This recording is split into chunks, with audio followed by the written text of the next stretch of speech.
In the mid-1980s, a philosopher by the name of Dr. James Carse wrote a little book called Finite and Infinite Games. And in it, he defined these two kinds of games. A finite game is defined as known players, fixed rules, and an agreed-upon objective. Football, baseball. There's always a beginning, middle, and an end. And if there's a winner, there has to be a loser. Then there are infinite games. Infinite games are defined as known and unknown players, which means new players can join the game at any time. The rules are changeable, which means every player can play however they want. And the objective is to perpetuate the game, to stay in the game as long as possible. We are players in infinite games every day of our lives. There's no such thing as being number one in your marriage. No one ever wins career. There's no winning global politics. You can come in first in the time you're in school, but you can't win education. And there's definitely no such thing as winning business.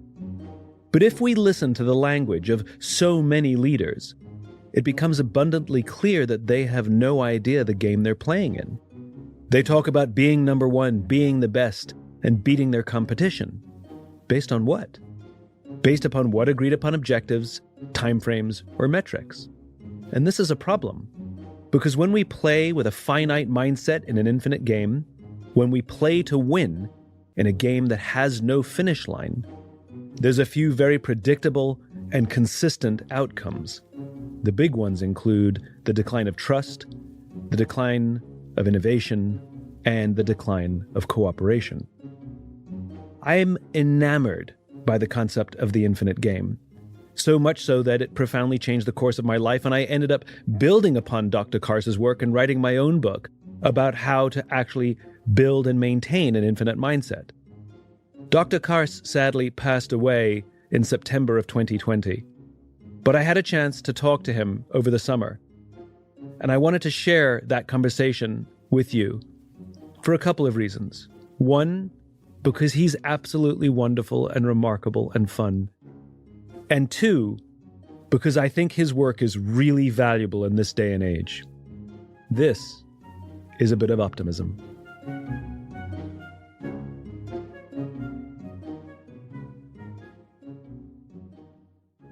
Dr. Jim Carse, Yeah. is so damn exciting for me. You are what the kids say these days, the OG. No. You are the original. Oh, I see. You know, I read your book, Finite and Infinite Games, many, many years ago, and it so profoundly influenced my view and changed my view of the world. And I remember I wrote you an email in 2014 just to thank you and say how much I was a fan. Yeah. You responded 2 weeks later and said, thanks. All those years later, I then wrote The Infinite Game based on your, what I think of as a truth. Uh-huh. You know, there are a lot of people in the world who have theories about what the world looks like and how does it, and they're just that, they're theories, but there are very few people, maybe once in a lifetime, that come across and put something out there that is a truth, like biology or physics. And your understanding of finite and infinite games, it's a truth. It's just fundamentally true. How did you come up with this idea of the concept of the infinite game? For one thing, I had a very kind of competitive athletic type childhood. My dad was a professional athlete. He was a boxer. And so, you know, the family life was full of kind of, it wasn't violent, but it was very active, very competitive.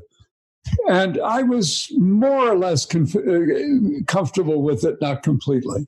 And then went to college and realized that I was not cut out for some kind of acute competitive profession. Once I got completely into the academic world, and I found myself really very comfortable in that world. I didn't realize growing up, I never thought of being a teacher or a professor, but once I got there, I thought, oh man, I'm home. And so I loved it. And so immediately playing with ideas. Well, I realized we sat around once a week 12 or 15 of us from different disciplines in the faculty talking about game theory. And I realized after a while, what they were talking about was winning or losing a game, or maximizing their winning and minimizing their losses. They weren't talking about playing the game, which I thought was interesting. So, I mean, the idea of play itself suddenly appeared to me to be a very complicated notion, nothing simple at all. So I wrote a paper. I did my part in the seminar, making a distinction between the finite and infinite type of play. They didn't like it. It is such a profound idea. When I first tripped over the idea, somebody gave me a copy of your book. That's how I learned about it. And at the time, I was doing some work with some folks in the military, and we found that to be unbelievably useful in discussing long-term strategy. Because so much of foreign policy strategy and military strategy is finite, but there is an infinite component to all of this. And the problem was we were, as a nation, developing all of our infrastructure based on one mindset, which is a finite mindset, and ignoring the infinite. And it was so profound for everyone I shared this with, because as you said, it completely changes the way you not only do your work, but how you live your life. Flash forward many years later, I'm telling my sister about this as I'm writing my book. And we started talking about how in an infinite game, there's no such thing as winning or losing. There's only ahead and behind. Everything is, that's right. If you're ahead, it's not going to last. And if you're behind, it's not going to last. Yeah, right. And she tried it on her son. So I have a little 9-year-old nephew, who's a very, very competitive little kid. He gets very, very angry when he loses. And my sister went to watch one of his football games, and he scored the losing touchdown and was very angry. And they lost the game. The team lost the game. And any other parent would have dispensed with the standard parenting advice. It doesn't matter who wins or loses. What matters is how you play the game. But my sister didn't give that advice. She said to him, "It's okay. You had a behind day today, and another time you'll have an ahead day," which was the advice she gave to him. So he realized that his loss was temporary. Yeah, good. No, that worked. Well, I noticed that with my own children. I have 3 kids. And I noticed a lot of difference in their play. When they were playing something like you just talked about, a softball game or ping pong or anything, no one was quite happy at the end. Everyone was a little bit unhappy, even the winners. They thought they could have done better, But then when they got into the games where they made it up as they went along, they could play something all day long. People, kids would come over. Sometimes I'd go play with them, or my wife would, or whatever. You could go in and out of the game and keep going. And it was just a very, very different kind of environment, different climate, a different way that they related to each other. And I thought, wait a minute, this is worth writing down. It plays to the idea of ethics as well, doesn't it? Because when you're playing in an infinite mindset, like if you're doing Lego or you're building something or you're drawing, as you said, some creative pursuit that your kids were doing, it necessarily generates creativity. Whereas an obsession with the finite generates strategies only to win, which can sometimes lead to some rather unethical choices. There's no really unethical choices when you're making Lego, Yeah, right. That's true. Well, that's an important point in a way, because when you're in a finite game, the ideal of, when you're doing your best, it's because you've already figured out what to do. In other words, your big decisions are behind you, not ahead of you. So this is going to be your strategy. This is what you're going to do when that person does this, and so on. So all of your moves are thought out first. But when you're in an infinite game, you wait to see what the thoughts are as you move into the situation. So you're always dealing with a kind of, in other words, you're always operating with a certain degree of novelty that you will not necessarily use in a finite game. I need to say that again. That is so good. So in a finite game, all your best thinking is behind you. And now it's simply the muscle memory or the application of all of that thinking. That's right. Whereas in the infinite game, all the best thinking has yet to come, and you have no choice but to step into the unknown. Right. And that's unnerving for a lot of people. The finite, I think a lot of people default to the finite, not because it's better, but because it's either easier or at least it's more tangible. See, that's what I saw with these guys in that discussion, that faculty group. They didn't like, they were sort of allergic, the way I felt about it, allergic to play. Because once you're in, if it's really play, you what's lying ahead of you is still unformed. Yeah. But so the ideal of a finite player, what every finite player tries to do, is in effect win the game before you start it. Know exactly what you're going to do, every move you're going to make, and the game is just an illustration of just a kind of demonstration of what you've already figured out. So that it's like playing in the past. You're playing something you've already made up and decided to do, rather than playing inventively, creatively, imaginatively, and so on. I need you to unpack something for me. So I understand that the infinite game is not the absence of finite games. It's the context within which finite games might exist. That's right. That's right. You can absolutely have wins and losses within the pursuit of something greater. Oh, for sure. But the thing that I need you to help me understand, because I don't, is when it's the reverse. So, for example, a Marine once told me, a U.S. Marine once told me that no plan ever succeeds contact with the enemy. Right. So, in a finite game, in a battle where there is a winner and a loser, and there's a beginning, middle, and end, it's finite. Explain that to me, where the creativity lies in front of them, because as soon as you have contact with the enemy who's got very different plans, everything goes sideways. Or is that just like chess, which is you should prepare for all of the different variations? Just riddle me that. Just walk me through. Okay, let's go through that again. You see, now what a warrior trains for is to have a perfect response to every move the enemy makes. Yeah. So you are planning not to be surprised. You want to know everything the enemy can possibly do. Now, of course, intelligent military planners know that the enemy is also human, and they're going to have their own imagination, and they're going to do something that will surprise you. So the whole goal is to minimize the degree of surprise. And so that's what the military trains you to do, to reduce that margin, that surprise in there. And that's why there's so much training. That's why when you go in the military, that's all there is. But you could say that for everything, right? Every an athlete who trains, it's all to minimize surprises. Yeah, right. Right. Yeah, I remember, I spent hundreds of hours on a football field trying to get myself not to be surprised by what some other guy did. Yeah. But it seems I'm just, as you're talking, I'm running all the finite games through my mind. School, where there's a beginning, middle, and end to the school year, you get a grade. That's right. It's the same thing. You study to minimize the surprises on the test. Exactly. Yeah, right. Oh, this is so good. Yeah. So how did you learn an infinite mindset? Was it innate, or is it something that you had to train for? Well, the way I see it is that an infinite players prepare themselves to be surprised. Yeah. So you expect surprise. Yeah.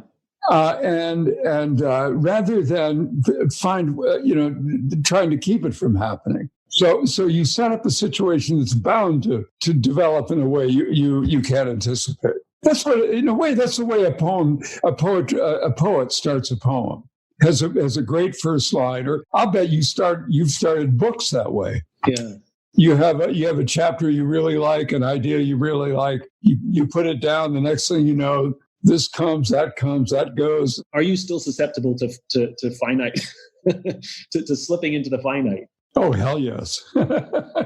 Yeah, I know. Actually, I'm pretty competitive. You can't go through a life as I have without being, a whole bunch of degrees and honors and appointments and, advancements and so on without being competitive. So, I'm happy to admit that and enjoy doing it along the way. But they're not mutually exclusive. No, it's very important to keep that distinction in mind, that what's important about a finite game is that it occurs within a larger context, within an infinite game. Yeah. And I'm a great promoter of finite games. I mean, I think they're Yeah. They're important. There are a lot of reasons why you'd play a finite game. But how did I get there? I'm not sure. I think it was, I would describe the process as more osmotic than I would kind of step by step, kind of soaked in. And the more I looked around, the more, what happened, Simon, I would say it this way. Once the idea got sort of clear in my head, I saw it everywhere. Yeah. As the master of the infinite mindset, what is your take on this current situation with the pandemic? With the pandemic? Well, what I think is that we are now in a position where we can do some really good long distance thinking and step back and look at all these things we're doing, sort of abstract ourselves from them for a while. Do we really want to spend our lives doing what we've been doing? Do we really want the kind of government, the kind of society, the kind of technology, the kind of this, the kind of that we have? It's a good time to look at it. It's a good time to do a little infinite thinking yourself. How far are we going with it? And as a matter of fact, I think I mentioned to you, I've already written a book about that. Yes, so, which I'm keen to read. I've got a first draft.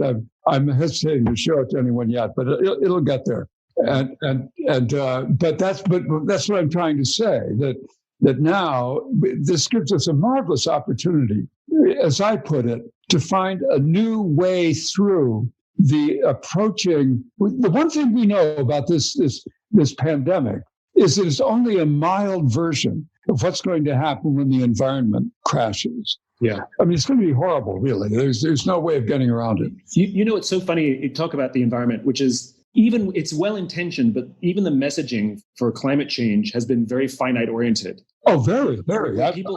People talk about we're killing the planet. No, we're not. No. The planet will be fine. The planet, life is infinite. It will find a way through. All we're doing is killing ourselves. Yeah, that's right. As I don't have to tell you, in the finite game, it's the game that ends, but the player continues to live. In the infinite game, it's the player that ends, that drops out of the game. The game continues with or without you. Climate change is destruction of our own species. The planet's fine. Oh yeah, it gives a damn. Right. Yeah, right. You said something that I want to read back to you. That is because you obviously you've had a long and storied career. You've done much more work than just the infinite game. Out of curiosity, which is your favorite book that you've written? Whoa. I'd have a hard time with that one. I'm not sure. I think probably the book on belief. This is the religious case against belief. Yeah. A religious case against belief, which, I've made a career out of talking about the importance of belief. Right. How do you define belief? Well, what interests me is that characteristic of belief, the kind of, it's the true believer I'm targeting. Mm-hmm. The person says, this is the way I see it. This is it. This is the end of the discussion and so on. Mm. But of course, I always have to go back to the Greeks. Now, the Greeks had made a distinction between knowledge, which which is true, and gnosis, it's like you say, it is a truth, and it's obvious truth. You don't have to believe it. You know it. It's in your head. It's already working there. You don't have to defend it. It stands by itself. And that they oppose that to doxa, which is opinion. And we use that word in the phrase orthodoxy, meaning right opinion, having an opinion. And for the most part, when people talk about their beliefs, I think the way you're talking about it, it's more like an opinion. This is the way I see it. If you have an argument against that, I'll entertain the argument. But so far, this is my opinion about that subject. Well, that's one thing. But when people say, I believe in this person or that thing or that movement, that idea, then I'd see it as the point where you've turned your thinking off. Now, the one thing about serious believers, usually they come in a system. There's a system of thinking that goes with it, that in addition to the mere idea or the belief itself or the opinion itself. So they come in systems. But what a critical thinker would do is question the system itself rather than a belief in it, belief based on it. So you begin to look at all the assumptions that led you to that belief and so on. But believing for me has the negative. That's why I make a religious case against it, because it's where your thinking stops. It's where wonder stops. Aristotle said at one point, philosophy begins in wonder. It's a great phrase.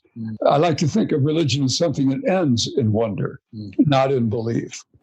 So, that's my grand definition of religion, if I have one. I do so love this idea that belief is where thinking ends, and that if we have beliefs, it is okay to have beliefs, but to be closed to challenging our own beliefs, or to your point, right, system is important. And if we still cling on to those beliefs, we should know the reasons why. Yeah, that's right. Right. We should know the reasons why. And it could be something, it could be nostalgic. It could be because that's how it was with my parents and I want to continue that legacy. But I think to be able to explain why I hold on to a belief without a criticism of someone who holds a different belief. Yeah. And I think that's very hard to do. It's much easier to define what we believe in by saying what we believe against. Well, as a matter of fact, most believers they have everything on their side is matched by something negative on the other. Yeah. So it's like two systems. These are beliefs, these are unbeliefs, and so that's why I consider myself neither a believer nor unbeliever. Yeah. Being an academic, that's not too hard. Because for example, just take any big intellectual category, theory of evolution. Now, if you're a certain kind of Christian, you would say, I don't believe in that theory. But if you were a scientist, a theory is not a belief. It's a testing of. It's an examination. It comes from, the word theory comes from the Greek word for seeing. So to have a theory is to have a vision, a sight of something, to see for yourself the way something is. So that's different than having a belief. What is your thought as to what happened to our society, why we became so dogmatic in our beliefs, whether it's left or right? They're both equally as bad, where I'm right and you're wrong. Right. How did we get to the point, or has it always been this way? How do we get to the point where it seems so exaggerated, where both sides of the aisle, our country's so divided, where that belief has become a kind of truth to people? Yeah, I'm just fascinated by how your thoughts as to how we got here. If I think in great big terms, it would be something like we are now entering a new age of anxiety in a way. And there's a lot of uncertainty out there. And so the uncertainty of a number of kinds. Number one, a lot of traditional institutions are losing their grip, so that you have less guidance, you feel that like the ground is shifting more under you. There's not a solid place to stand. So people are tempted to find positions where they can just stay there and let the world swirl around them, and they don't have to question themselves.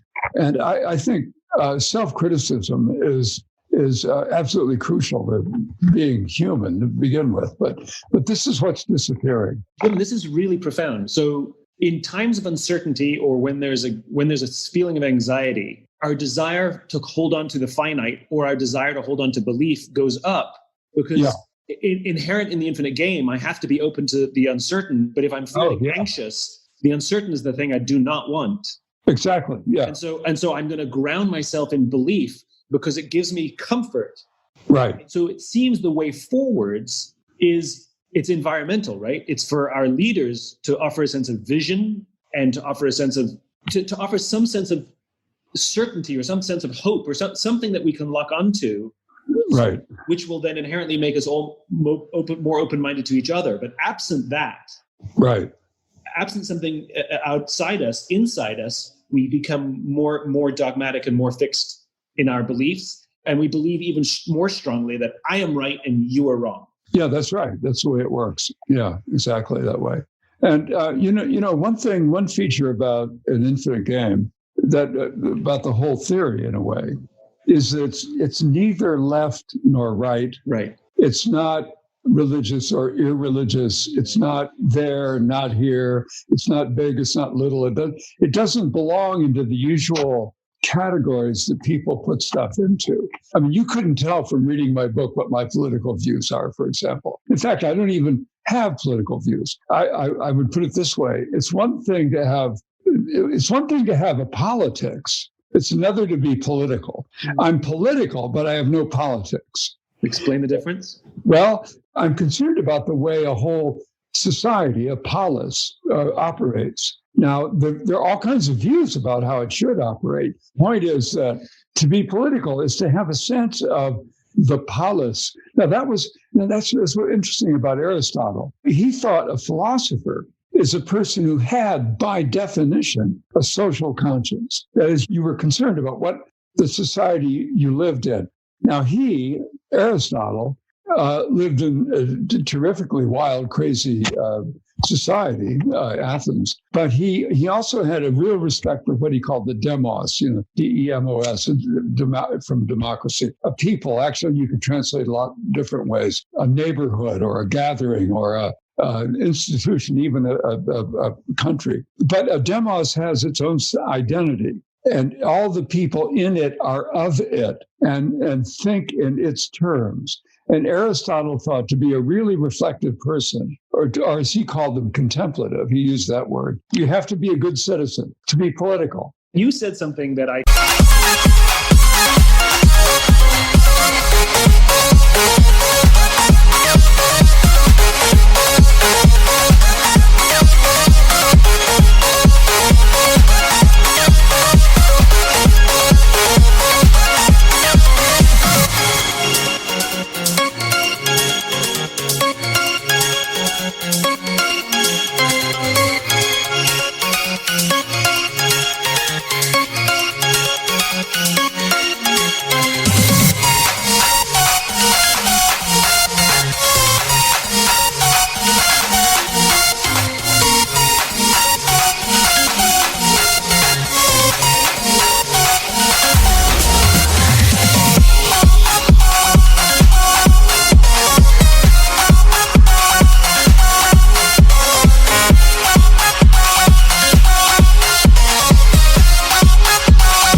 think sums up the magic that is Jim Carse and why I adore you so much. And I think it sums up this conversation as well, which is in the sense that I am endlessly fascinated with the unknowability of what it means to be human.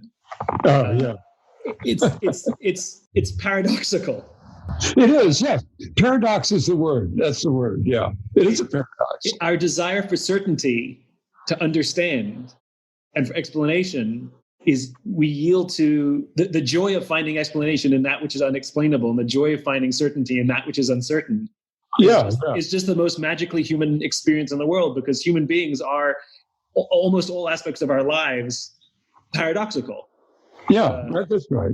Yeah. And well, yeah, I mean, I can go on for a while about that. Please do. Somehow you got me hooked on Aristotle here. But of course, I love the guy Aristotle. But the first sentence of his Metaphysics, which is kind of the big work of Aristotle, the first sentence goes, every human being by nature has a desire to learn.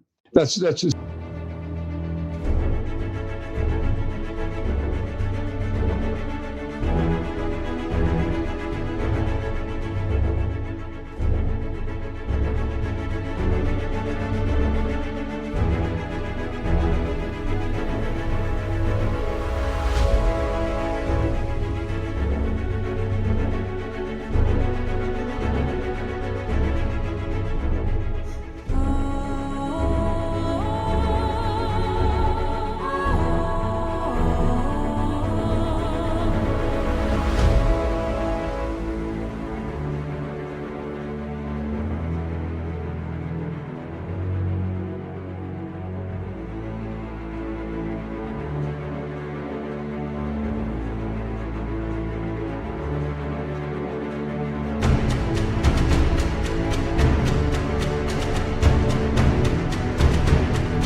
Now, I looked at that for a while. I thought, I looked at it in Greek, which is, it reads a little differently in Greek. And everyone born human has a desire, a longing to see for oneself. That's really the way I would translate that line, to see for oneself. Yeah. You want to see it. You don't want someone to tell you. You want to see it yourself.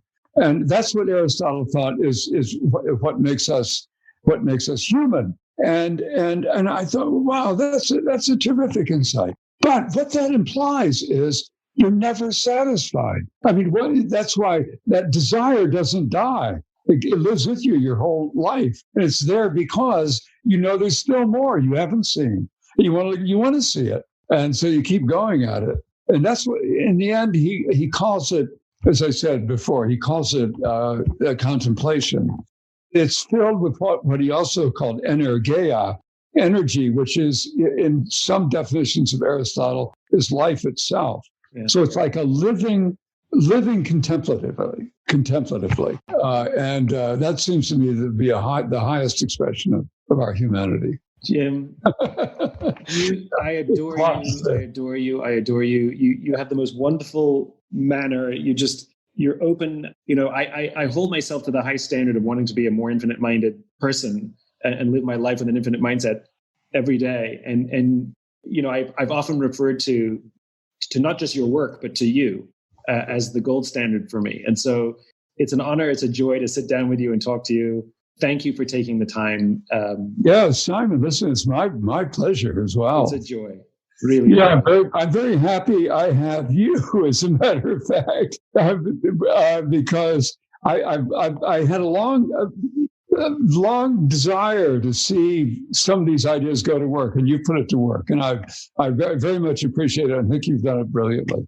Thank you. I thank you. That means everything to me. Yeah, I mean it. All the best. Okay, thank you. Take care of yourself. Take care of those. Yeah, you too. Oh, yeah, absolutely. All right. I'm really glad I got to know Jim Carse and have him in my life for a little bit. I'm definitely going to miss him. But in the spirit of the infinite game, I'm also proud to carry his torch and spread his work so that it may live on way, way beyond his own lifetime. Until next time, take care of yourself, take care of each other.